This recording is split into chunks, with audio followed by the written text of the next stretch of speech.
Now, there's one thing that is very clear and very obvious to a vast majority of Kenyans right now, and it is this. The camp of Deputy President William Samoei Ruto have stopped thinking. Now, if you're a William Ruto supporter, relax. I'm not being abusive. I'm not abusing anybody's intelligence. I'm just talking about human nature.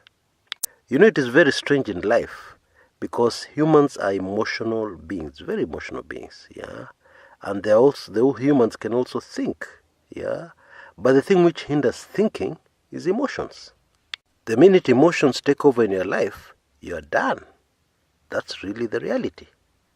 Now, there's a very good reason why the Ruto camp has stopped thinking, yeah.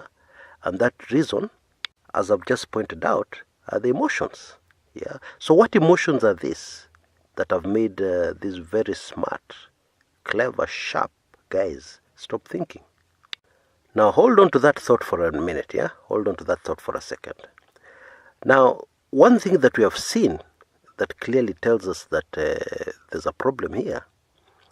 Let's take the recent funeral, yeah, of the former legislator in Baringo, which was attended by DP Ruto Camp and also by Gideon Moi himself. Rift Valley MPs, yeah, and Rift Valley politicians who are on the side of Ruto were very emotional, and they kept on repeating one name, Gideon, Gideon, Gideon this, Gideon.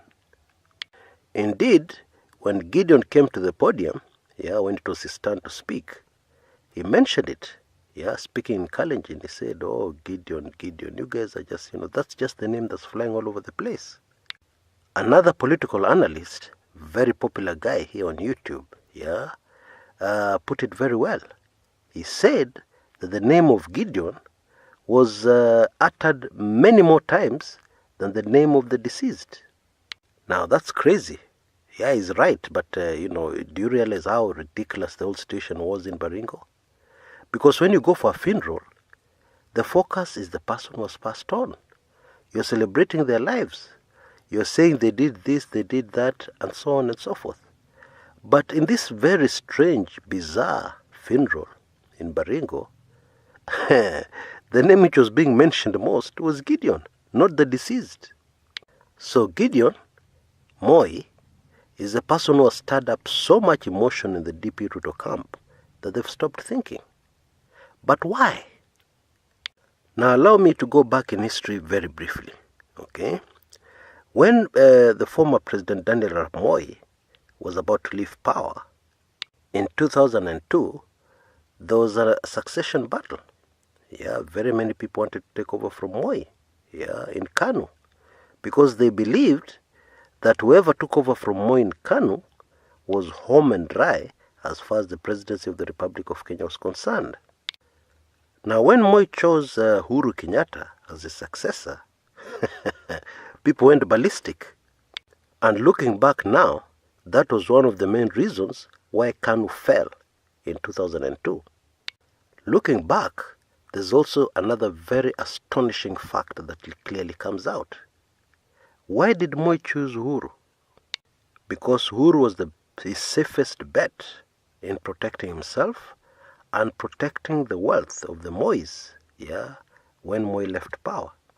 Because if anybody came after Moi, yeah, Moi's camp would simply say, what about the Kenyatta family? We are the same. Their wealth was also amassed when Kenyatta was in office, just as our wealth was also amassed when Moi was in office. In other words, the Moi family and the Kenyatta family are joined at the hip. Yeah, they really have no option but to stick together to survive, even if they don't like each other. Yeah, I'm not saying they don't like each other. I'm just saying they don't have an option. Just put yourself in the shoes of these two families for a minute, okay? Even if it was you, you have to protect yourself first. And then the country you love, second. Now, fast forward to 2018, the present, okay? Uhuru Kenyatta is about to serve his last term, is about to leave office. And people are really pushing forward an agenda called Truth and Reconciliation, yeah? To revisit the past and to fix Kenya and to bring Kenyans together again. And so if you are Moi, yeah, or if you are Kenyatta, you definitely have to be very, very worried about this agenda. Indeed, this is why that Truth, Justice and Reconciliation report, which was released a long time ago, has been gathering dust. Indeed, even before the report was released, let me just remind you, there was a lot of controversy. There were certain sections of the report that members of that committee which prepared it did not want to go through. They stubbornly refused to sign them off. The long and short of it is that the Truth, Justice and Reconciliation agenda is a very hot potato, extremely hot. Now in the next part of this recording, I will tell you a little more. Yeah, I will release a few more devastating bombshells. Don't miss it. Okay, all you have to do is wait for the link on the top left-hand corner of your screen. Click on it and you'll be on to part 2 as soon as that video is posted. This is Chris Kumekucha.